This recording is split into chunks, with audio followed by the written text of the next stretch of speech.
প্রিয় শিক্ষার্থী, তোমরা সবাই কেমন আছো? নিশ্চয়ই অনেক ভালো আছো। বর্ণমালা আদর্শ উচ্চ বিদ্যালয় ও কলেজ কর্তৃক আয়োজিত অনলাইন ক্লাসে তোমাদের স্বাগতম।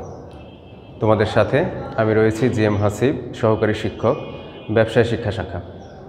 আজকে তোমাদের যে বিষয়ের উপর আমি পাঠদান করব সেটি হচ্ছে নবম শ্রেণীর ফিনান্স এবং ব্যাংকিং বিষয় থেকে তৃতীয় অধ্যায় অর্থের সময়মূল্য। এই অধ্যায়ের উপরে আজকে আলোচনা করব একটি সৃজনশীলের আকারে। এই অধ্যায়ের তাত্ত্বিক আলোচনা আপলোড করা আছে, তোমরা সেই ক্লাসটি দেখে নেবে, তাতে করে সুবিধা হবে। আচ্ছা, তবে দশম শ্রেণীরও এটি কাজে লাগবে, কারণ নবম এবং দশমের বই এক, সিলেবাস পরীক্ষাভিত্তিক ভিন্ন থাকে, তবে বই সবগুলোই এক, যে কারণে দশম শ্রেণীরও কিন্তু কাজে লাগবে। দেখো, যে সৃজনশীলের আলোকে আজকে অধ্যায়টি আলোচনা করব, এটা আমরা একটু অধ্যায়টা লিখে নেই, যদিও তোমরা জানো তৃতীয় অধ্যায়। এটা কোন অধ্যায় থেকে? তৃতীয় অধ্যায়। নাম কি অধ্যায়ের? অর্থের সময়মূল্য। অর্থের সময়মূল্য। সময়মূল্য কি? এখানে নাই, কিন্তু কোশ্চেন আগে আলোচনা আছে। সময়মূল্য কি? সময়ের সাথে সাথে অর্থের মূল্যের যে পরিবর্তন হয় তাকে বলে অর্থের সময়মূল্য। পরীক্ষায় তোমরা ভুল করো প্রায়, যে সময়ের সাথে সাথে অর্থের পরিবর্তন লেখো। অর্থের পরিবর্তন লেখা যাবে না। অর্থের পরিবর্তন বলতে বোঝায় নতুন একটা 100 টাকার নোট ছিল, এটা হাতে হাতে ঘোরার ফলে এটা পুরাতন হয়ে গেছে, ছিঁড়ে গেছে, এটা হচ্ছে অর্থের পরিবর্তন। কিন্তু বলতে হবে কি, সময়ের সাথে সাথে অর্থের মূল্যের যে পরিবর্তন হয়, মূল্যের পরিবর্তন, তাকে বলে অর্থের সময়মূল্য। অর্থাৎ এখন 100 টাকা দিয়ে যে জিনিস আমি ক্রয় করতে পারি, আগামী 5 বছর পর সেই জিনিসের মূল্য 100 টাকা থাকবে না। যত সামনে যাবে দ্রব্যের মূল্য বৃদ্ধি পাবে। এটার মূল কারণ হচ্ছে সুদের হার। এটা আমরা জানি বা গত ক্লাসে আলোচনা করা হয়েছে। দেখো, এখানে উদ্দীপকটা এবার খেয়াল করি। কি বলছে? জনাব আকাশ আগামী 5 বছর পরে 10 লক্ষ টাকা পেতে চান। উনি একটা ব্যাংকে টাকা জমা রাখবেন, ওনার কাছে হয়তো কিছু টাকা আছে, বা উনি 5 বছর পরে ওনার যাতে 10 লক্ষ টাকা থাকে, এরকম একটা চিন্তাভাবনা উনি করেছেন। এখন ক ব্যাংক ত্রৈমাসিক, অর্থাৎ 3 মাস অন্তর অন্তর 3 মাস অন্তর অন্তর 9.5% চক্রবৃদ্ধি সুদ প্রদান করবে। এবং উনি ভাবলেন যে তাহলে আর একটা ব্যাংকে গিয়ে দেখি, এই ব্যাংক তো এই সুদ দিল, অন্যটাই কি? খ ব্যাংকের কাছে গেলেন। খ ব্যাংক বললো যে আপনাকে আমরা অর্ধবার্ষিক মানে কি? 6 মাস পর পর, তাই তো? অর্ধবার্ষিক, এ কথাটা আর একটা নাম থাকতে পারে ষান্মাসিক। 6 মাস অন্তর অন্তর চক্রবৃদ্ধি 10% সুদ প্রদান করবে। এখন উনি সিদ্ধান্তহীনতায় ভুগছেন, অর্থাৎ কোন ব্যাংকে উনি অর্থ জমাবেন এটা একটু ক্যালকুলেশনের ব্যাপার আছে, যেটাতে আমাদের একটু সুবিধা বেশি পাওয়া যাবে সেটাতে উনি অর্থ জমা রাখবেন। এই ছিল উদ্দীপক। দেখো, ইএআর কি? ইএআর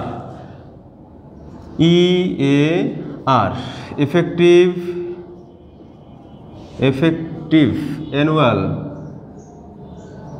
রেট, অর্থাৎ বাংলা করলে হবে বার্ষিক প্রকৃত সুদের হার।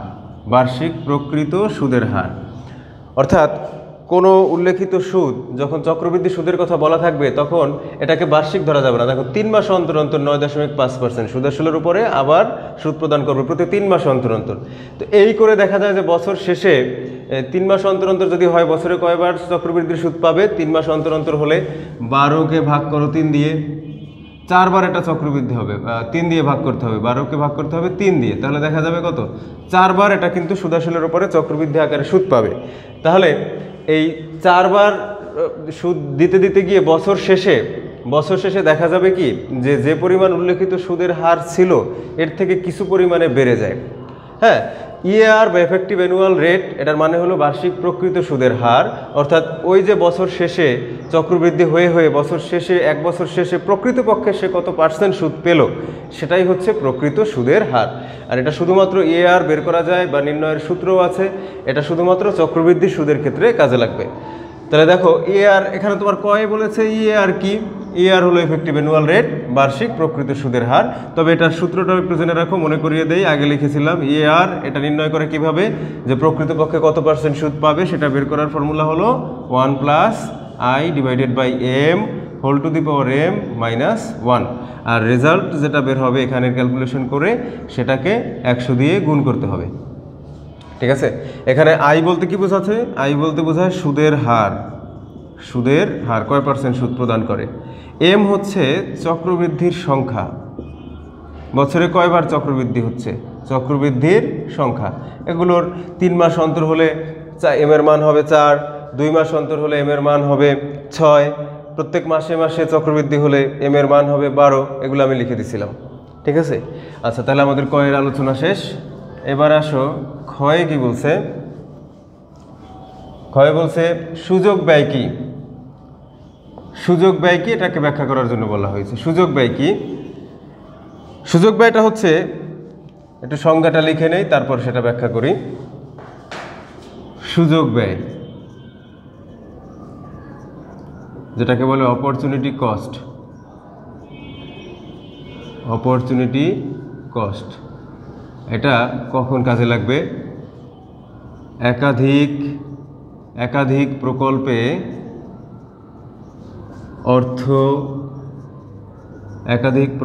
অর্থ বিনিয়োগের ক্ষেত্রে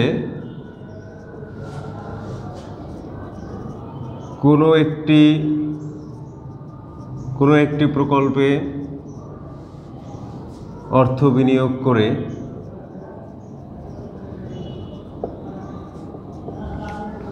অপর প্রকল্পের আয়ের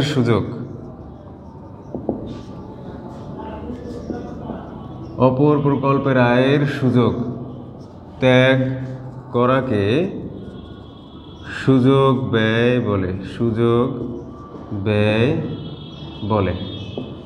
দেখো সুযোগ ব্যয় কি? তাহলে একাধিক প্রকল্পে অর্থ বিনিয়োগের ক্ষেত্রে, একের অধিক যদি প্রকল্প থাকে বা ইনভেস্টমেন্ট করার যদি সুযোগ থাকে, সেক্ষেত্রে কোনো একটি প্রকল্প চয়েস করে বা একটা প্রকল্প বেছে নিলে অপর প্রকল্প থেকেও তো আয় হতো, সেই সুযোগটা ত্যাগ করাকে বলে সুযোগ ব্যয়।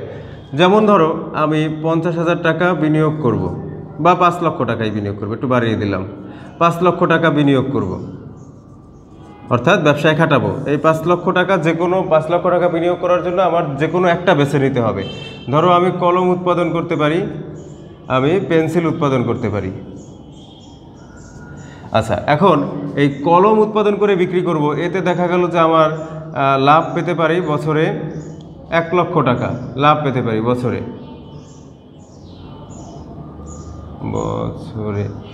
1 লক্ষ টাকা লাভ পেতে পারি।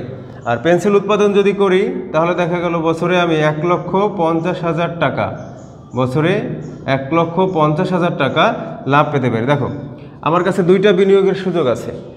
আমার মূলধন হলো 5 লক্ষ টাকা, আমি কলমে বিনিয়োগ করলে বার্ষিক বা বছরে আমি পাবো 1 লক্ষ টাকা প্রফিট। আমি যদি পেন্সিলে বিনিয়োগ করি, পেন্সিল উৎপাদনের পেছনে, তাহলে আমি বছরে পাবো 1,50,000 টাকা। এখন আমার দুইটার একটা বেছে নিতে হবে। এটাতেও আমার লাভ হচ্ছে, পেন্সিল উৎপাদনেও লাভ হচ্ছে, কলম উৎপাদনেও লাভ হচ্ছে, কিন্তু আমি যেটাতে বেশি সেটা নেব। তাহলে আমি পেন্সিল উৎপাদনের এই অপশনটা আমি চয়েস করলাম। তাহলে এবার খেয়াল করো, একাধিক প্রকল্পে অর্থ বিনিয়োগের ক্ষেত্রে আমার একের অধিক প্রকল্প আছে, যে কোনো একটাই আমি অর্থ বিনিয়োগ করতে পারি। কোনো একটি প্রকল্পে অর্থ বিনিয়োগ করে, এখন নিশ্চয়ই আমি কোনটায় অর্থ বিনিয়োগ করব? এই পেন্সিল উৎপাদনে অর্থ বিনিয়োগ করে অপর প্রকল্পের আয়ের সুযোগ ত্যাগ করাকে, এটাতে অর্থ বিনিয়োগের ফলে এখন কিন্তু আমি এই কলমের অপশনটা আর নিতে পারতেছি না, বা কলমে আমি বিনিয়োগ করতে পারবো না। সেক্ষেত্রে আমি কত টাকা লাভ থেকে দূরে থাকলাম। এখানেও লাভ হতো, কিন্তু এই লাভের সুযোগটা আমি নিলাম না, এখানে একটু বেশি লাভ পাওয়া যাবে এই কারণে। তাহলে অপর প্রকল্পের আয়ের সুযোগ ত্যাগ করাকে সুযোগ ব্যয় বলে। তাহলে এখানে আমার সুযোগ ব্যয় কত? এখানে আমার সুযোগ ব্যয় হচ্ছে এই যে এই 1 লক্ষ টাকা। আমি 1,50,000 টাকা অ্যাকসেপ্ট করে অপর প্রকল্পের 1 লক্ষ টাকা ওখান থেকেও লাভ হতো, সেটা আমি ত্যাগ করলাম। তাহলে একটি প্রকল্প বেছে নিতে গেলে অপর প্রকল্পের আয়ের সুযোগ ত্যাগ করাকে বলা হয় সুযোগ ব্যয়, যেটাকে ইংরেজিতে বলে অপরচুনিটি কস্ট। ঠিক আছে? আচ্ছা, এরপরে আমরা বোঝার চেষ্টা করব যে ক ব্যাংকে 10 লক্ষ টাকা পেতে চাইলে বর্তমানে কত টাকা জমা রাখতে হবে। অর্থাৎ কি জানতে চাইছে বলতো? বর্তমান মূল্য জানতে চাইছে, বর্তমানে কত টাকা জমা রাখতে হবে সেটা জানতে চাইছে। আমরা জানি বর্তমান মূল্য নির্ণয়ের দুইটা সূত্র আছে। একটা হচ্ছে বার্ষিক ভিত্তিতে সুদ প্রদান করলে সেক্ষেত্রে একটা সূত্র হয়, আর যদি বছরে একাধিকবার সুদ প্রদান করে অর্থাৎ চক্রবৃদ্ধি হলে তখন একটা সূত্র হয়। তাহলে এখানে আমরা দেখতে পাচ্ছি কি, এখানে দেখতে পাচ্ছি যে দেখো ক ব্যাংক সেও ত্রৈমাসিক সুদ প্রদান করতেছে, আবার খ ব্যাংক সেও কিন্তু অর্ধবার্ষিক অর্থাৎ বছরে একাধিকবার 6 মাস অন্তর, আর এখানে 3 মাস অন্তর, দুইটা ব্যাংকই কিন্তু চক্রবৃদ্ধি সুদ প্রদান করতেছে, সূত্র একই হবে। এখন আমরা আছি গ নম্বরে, ক ব্যাংক হতে 10 লক্ষ টাকা পেতে চাইলে বর্তমানে কত টাকা জমা রাখতে হবে, গ নাম্বার। আমরা জানি, আচ্ছা এখানে উপরে কি লিখবো, এটা কোন ব্যাংক, ক ব্যাংক, ক ব্যাংকের ক্ষেত্রে। আচ্ছা এবার বলো সুদ প্রদানের ভিত্তিকে, এখানে এটা হচ্ছে চক্রবৃদ্ধি সুদ প্রদান করবে, যেহেতু 3 মাস অন্তর, তাহলে চক্রবৃদ্ধি সুদ প্রদান করবে। আমরা জানি পিভি অর্থাৎ present value equal to F V divided by 1 plus i whole to the power n, এটা ছিল বার্ষিক সূত্র হলে। এখন কি হবে, 1 plus i by m whole to the power n into m. আচ্ছা এখন দেখো আমরা এখানে যা যা লাগবে সেইগুলো একটু নোটে লিখতে হবে। পিভি মানে হচ্ছে বর্তমান মূল্য যেটা আমরা জানি না, কত টাকা জমা রাখতে হবে সেটা আমরা জানি না। এফভি মানে হচ্ছে ভবিষ্যৎ মূল্য, কত টাকা পেতে চাই, হ্যাঁ 10 লক্ষ টাকা পেতে চাই, তাহলে ভবিষ্যতের মূল্য কত, 10 লক্ষ টাকা পেতে চাই। আই হচ্ছে সুদের হার, যে ব্যাংকে আছি আমরা, কোন ব্যাংকে আমরা আছি, ক ব্যাংকে, তাহলে ক ব্যাংকের সুদের হার কত, 9.5% বা 9.5, এটাকে 100 দিয়ে ভাগ করলে হবে 0.095। আচ্ছা এবার আসো এন হচ্ছে সময়, কয় বছরের জন্য রাখবেন, উনি 5 বছরের জন্য অর্থ জমা রাখবেন যে কোনো ব্যাংকে, তাহলে লিখলাম 5। এম হচ্ছে চক্রবৃদ্ধির সংখ্যা, ত্রৈমাসিক ভিত্তিতে যদি সুদ প্রদান করে, তাহলে একটু আগেই বলছিলাম আমি যে 12কে 3 দিয়ে ভাগ করলে এম এর মান হবে কত, 4। তাহলে তোমার যা যা প্রয়োজন অঙ্কের সব কিছু পেয়ে গেছো, এবার তুমি মানগুলো বসাও। এফভি এর জায়গায় কত বসাবো, 10 লক্ষ বসাবো, 1 যোগ, হ্যাঁ অঙ্ক ইংরেজি মিক্স করে লেখা যাবে না, নাম্বার অঙ্ক আবার ইংরেজিতে মিক্স করে লেখা যাবে না, সূত্রের সময় আমি ইংরেজি ব্যবহার করছি, এখানে কিন্তু আবার ফুল অঙ্কেই ব্যবহার করতেছি সংখ্যা। আচ্ছা এরপরে আই এর মান হচ্ছে কত, 0.095 ডিভাইডেড বাই এম এর মান হচ্ছে কত, এম এর মান হচ্ছে 4 whole to the power n হচ্ছে সময় 5 বছর, আর এম হচ্ছে ওই যে চক্রবৃদ্ধির সংখ্যা 4। একটা জিনিস তোমাকে করে নিতে হবে, অর্থাৎ এই যে পাওয়ারের গুণ, এটা কিন্তু সায়েন্টিফিক ক্যালকুলেটারে একবারে করা যায়, তবে কোনো কোনো ক্যালকুলেটারে একটু ভুল আসতে পারে, এই জন্য এই গুণটা, পাওয়ারের গুণটা করে নিবা, তাহলে ভুল হবে না। এই যে আমি 10 লক্ষ টাকা লিখতেছি। আচ্ছা এরপরে কি করব, 1 plus 0.095 divided by 4 whole to the power 4 গুণন 5, 4 5 20। এবার কিন্তু ক্যালকুলেটারে একবারে করা যায়, যেভাবে আছে সায়েন্টিফিক ক্যালকুলেটারে তুমি ঠিক সেভাবে তুলবে। প্রথমে কি তুলতে হবে তাহলে, 10 লক্ষ ভাগ, এরপরে কি ব্র্যাকেটটাও ব্যবহার করতে হবে, 1 প্লাস 0.095 ভাগ, এই চিহ্নটা কি ভাগ চিহ্ন, ভাগ 4, এরপরে ব্র্যাকেটটা বন্ধ করতে হবে, এরপরে পাওয়ার চিহ্ন দিয়ে লিখতে হবে 20। তাহলে কত আসে, 6,25,000, 6,25,347, 6,25,347.91। অর্থাৎ যদি ক ব্যাংক থেকে জনাব আকাশ 5 বছর পরে 10 লক্ষ টাকা পেতে চায়, ক ব্যাংক থেকে, এটা একটু লিখে রাখি, মুছে ফেলতে হবে, ক ব্যাংক থেকে যদি সে 10 লক্ষ টাকা পেতে চায় 5 বছর পরে, এই সুদের কন্ডিশনে, ত্রৈমাসিক সুদের কন্ডিশনে 9.5% হারে তাকে বর্তমানে জমা রাখতে হবে 6,25,347, 6,25,347.91। দশমিকের পরে এটা দিলে হয় না দিলে হয়, দিলাম আর কি, তাও 6,25,347, এই পরিমাণ টাকা তাকে রাখতে হবে 5 বছর পরে 10 লক্ষ টাকা পাওয়ার জন্য ক ব্যাংকে। ঠিক আছে, এবার আমরা সিদ্ধান্ত নিব, ঘ নাম্বারে যেটা জানতে চাইছে যে কোন ব্যাংকে অর্থ জমানো অধিক লাভজনক, তাহলে সেজন্য আমাকে কি করতে হবে, এবার দেখতে হবে আর একটা ব্যাংক যে আছে আমার রাখার সুযোগ আছে, যে ব্যাংকটা, সে ব্যাংকটা হচ্ছে খ ব্যাংক। যেহেতু সূত্র এক, তাহলে আমি সূত্রটা মুছলাম না, ঠিক আছে, এখানে শুধু লিখে দিব, এটুকু চেঞ্জ করব, এটার ভিত্তি থাকবে, এই ইনফরমেশনগুলো চেঞ্জ হবে, ঠিক আছে, এটাও ঠিক থাকবে কিছু। আচ্ছা যাই হোক, তাও দেখো, তাহলে আমরা জানি এবার ঘ নাম্বার কোন ব্যাংক, খ ব্যাংকের ক্ষেত্রে সুদ প্রদান কেমন, চক্রবৃদ্ধি। এটাতেও সূত্রটা কি, যেহেতু এখানেও চক্রবৃদ্ধি সূত্র, সুতরাং সূত্রটাও সেম থাকবে। এবার পিভি কত টাকা রাখতে হবে সেটা আমরা জানি না, কোশ্চেন মার্ক। এফভি কত পাবো আমি, 10 লক্ষ টাকা, 10 লক্ষ টাকা আমি পেতে চাই। আচ্ছা আই হচ্ছে সুদের হার, এখানে সুদের হার কত, 10% বা 10 ভাগ 100, এটা হবে 0.1। ঠিক আছে, এটা ক্যালকুলেটরে দেখে নাও তোমরা। এরপরে হচ্ছে এন, সময় সেম থাকবে, 5 বছর পরে পেতে চাই, সময় সেম। এম হচ্ছে চক্রবৃদ্ধির সংখ্যা, যেহেতু অর্ধবার্ষিক 6 মাস অন্তর অন্তর, তাহলে 12কে 6 দিয়ে ভাগ করলে এম এর মান হবে 2। এবার মানগুলো বসাও। এফবি এর জায়গায় বসবে 10 লক্ষ। আচ্ছা, এরপরে ব্র্যাকেট 1 যোগ আই এর জায়গায় হবে 0.1, এম এর জায়গায় হবে 2 whole to the power n হবে 5 আর এম হবে 2। কী করতে হবে? এই পাওয়ারের গুণফলটা করে নিতে হবে। তাহলে এই পাওয়ারের গুণফল যদি আমরা করি, এখানে কত হয়? উপরে 10 লক্ষ, নিচে হবে 1 যোগ 0.1 divided by 2 whole to the power 5 দুগুণে 10। আচ্ছা, এবার কিন্তু আগের মতোই একবারে করা যাবে। তাহলে কি করব? 10 লক্ষ টাকা লিখলাম, এরপরে ভাগ, ব্র্যাকেট শুরু 1 প্লাস 0.1 ভাগ 2 bracket close whole to the power 10। এটা হয় 6,13,913.25। ঠিক আছে, 6,13,913.25।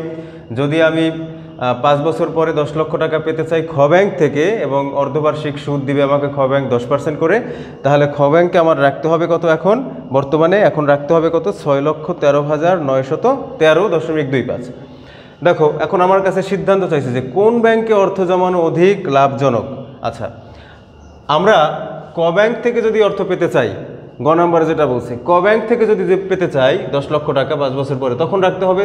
তাহলে ক ব্যাংকে এখন গিয়ে রেখে আসতে হবে 6,25,000 সামথিং। কিন্তু আমি যদি খ ব্যাংকে অর্থ জমা রেখে 10 লক্ষ টাকা পেতে চাই, তাহলে খ ব্যাংকে এখন রাখতে হবে 6,13,913। তাহলে বোঝাই যাচ্ছে যে কোনটাতে আমার জন্য সুবিধা, কোনটাতে আমার জন্য সুবিধা। ধরো তোমার এক বন্ধু তোমাকে এখন বললো যে দোস্ত, আমাকে তুমি এখন তুমি আমাকে 80 টাকা দাও, আমি তোমাকে 1 সপ্তাহ পরে 100 টাকা দেব। আবার আরেকজন বন্ধু তোমাকে বলল যে আমাকে তুমি 70 টাকা দাও, আমি তোমাকে 1 সপ্তাহ পরে 100 টাকা দেব। তাহলে আমি কোনটায় লাভজনক আমার জন্য? যেটাতে কম। ঠিক আছে, বর্তমান মূল্যের ক্ষেত্রে বর্তমান মূল্যের সিদ্ধান্ত নিতে গেলে যেটা কম আমরা সেটা গ্রহণ করব। ঠিক আছে, এখন একটা রেখা লাগবে 6,13,000, আর একটা রেখা লাগবে 6,25,000। অবশ্যই আমার জন্য এই 6,13,000 যেটাতে কম সেটা আমার জন্য লাভজনক। বর্তমান মূল্যের ক্ষেত্রে কম্পেয়ার, তুলনা করতে গেলে যেটায় কম সেটা গ্রহণযোগ্য। আর যখন আমি ভবিষ্যতে পাবো একই পরিমাণ অ্যামাউন্ট জমা করে একাধিক ব্যাংক থেকে, ভবিষ্যতের মূল্য নির্ণয়ের ক্ষেত্রে যেটাতে বেশি সেটা আমরা গ্রহণ করব। বর্তমান মূল্যের সিদ্ধান্ত নিব যেটার কম অ্যামাউন্ট, ভবিষ্যৎ মূল্যের সিদ্ধান্ত নিব যেটার বেশি অ্যামাউন্ট। তাহলে আশা করি তোমরা এই এক্সাম্পলটা ক্লিয়ারলি বুঝেছো। এবার দেখো, আমি তোমাদের একটু হোমওয়ার্ক দিয়ে দেই। হোমওয়ার্কের ক্ষেত্রে SW, এবার এটা কিন্তু SW, জনাব আকাশ, এখানে দিলাম নামটা একটু চেঞ্জ করে দিলাম, জনাব করিম। মনে করো নামের চেঞ্জে কি আসে যায়। এখানে 5 বছরের জায়গায় দিলাম 7 বছর। 7 বছর পর ইনি 12 লক্ষ টাকা পেতে চায়। হ্যাঁ, ক ব্যাংক ত্রৈমাসিক দিব না, ক ব্যাংক ত্রৈমাসিক দিলাম না। এবার ধরো ক ব্যাংক মাসিক, হ্যাঁ মাসে মাসে, তখন এম এর মান হবে কত? 12। 9.5% চক্রবৃদ্ধি সুদ প্রদান করে। এবং খ ব্যাংক অর্ধবার্ষিক, এখানে দিলাম 11% চক্রবৃদ্ধি সুদ প্রদান করে। এমত অবস্থায় উনি সিদ্ধান্তহীনতায় ভুগছেন।